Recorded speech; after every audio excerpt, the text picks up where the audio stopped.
estratégia da Cardano, que é a moeda que eu estou usando no teste. Vou fazer diferente aqui, porque eu vou mostrar o gráfico da Verge. Então vou mudar aqui para a Verge para ficar mais preciso. Verge. Cliquei em estratégias. Por padrão, nesse modo normal, ele traz o indicador MACD ou RSI. O que significa? Ele vai tentar buscar os dois indicadores. Quando achar, o primeiro que ele achar, tanto o indicador RSI ou o indicador MACD, ele faz a compra. Mesma coisa na venda.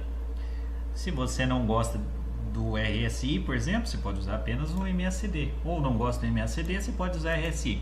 Isso varia muito por tipo de mercado. Então fica difícil dizer qual funciona melhor ou qual não funciona melhor. Eu trago por padrão para usar os dois, porque tem duas vezes mais chances de achar um indicador para funcionar. Não quer dizer que o indicador que ele achar vai ser o melhor preço para compra ou o melhor preço para venda.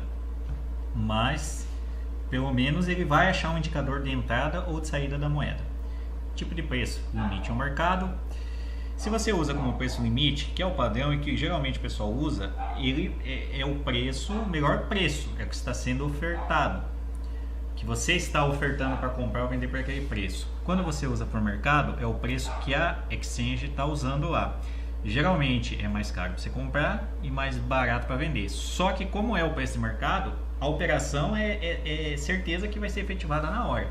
Com o limite não, pode ser que ele crie a operação, mas o preço pode ter uma variação mínima no exato segundo que criou a operação e ele não efetivar na hora. Pode ser que no próximo ciclo efetive, mas não é. Pode ser que a operação fique travada lá na exchange. Preço máximo para a compra e preço mínimo para a venda. O que seria isso? Como eu estou usando o Verge, digamos que eu quero comprar o Verge, mas eu não quero comprar ele mais caro que 1000 satoshis.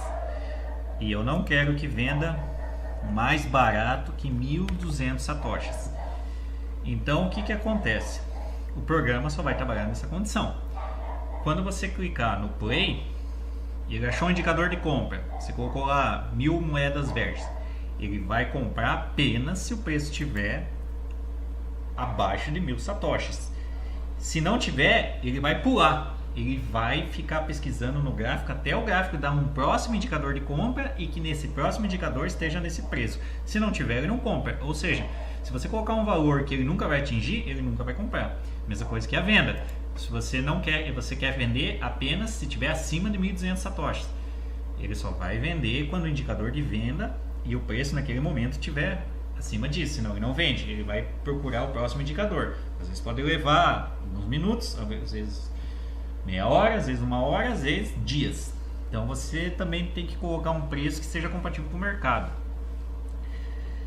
Comprar a 0,1% a menos que a última venda ou vender 0,1% a mais que a última compra. O que seria isso? Essa função só funciona se o anti-prejuízo estiver ativo. O que seria isso? O anti-prejuízo estando ativo, esse valor de máximo de compra e mínimo para a venda, ele fica dinâmico, fica automatizado.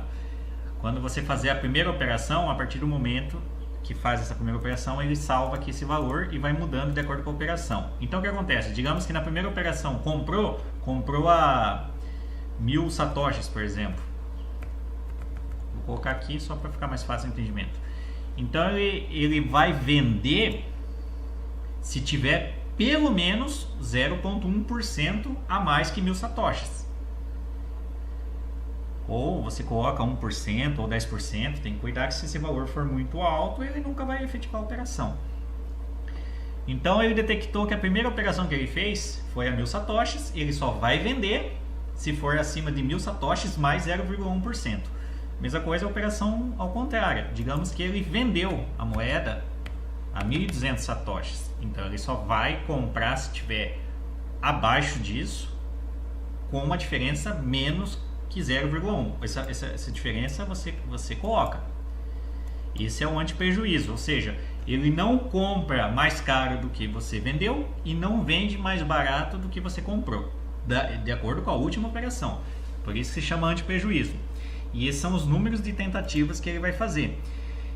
Digamos que ele comprou 1000 satoshis, achou o indicador de venda, ele vai tentar vender. Só que ele vai tentar vender acima de 1000 satoshis mais 0,1%. Ele tentou uma vez, o preço não deu. Tentou a segunda, tentou a terceira, tentou a quarta, que está em 4 tentativas. Na quinta tentativa, como ele não conseguiu nenhuma das tentativas anteriores, ele vai vender o preço que for. Não importa se está mais barato ou mais caro, porque senão a operação fica sempre travada. Por isso que tem essas tentativas.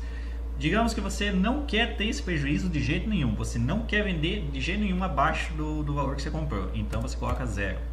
Colocando 0, ele vai ficar tentando eternamente, até achar o melhor momento. MACD. Esse aqui só serve para se você usa o método MACD ou MACD junto com RSI. Maior sensibilidade. Quando eu vou mostrar depois no gráfico que seria esse cruzamento de linhas, mas se o cruzamento não for total, se é um cruzamento muito próximo um do outro, mesmo assim ele vai ativar o gatilho como cruzou a linha. Usar linha 0, também vou mostrar lá no gráfico como que faz esse cruzamento, porque às vezes ele pode fazer a venda abaixo da linha 0 e a compra acima da linha 0. Alcance aumentado. Essa é uma opção que ele detecta um pouco, ele pega um pouco mais de ciclo para fazer o cruzamento das linhas. Eu não recomendo, na verdade, porque ele tem um certo atraso. Então acho que eu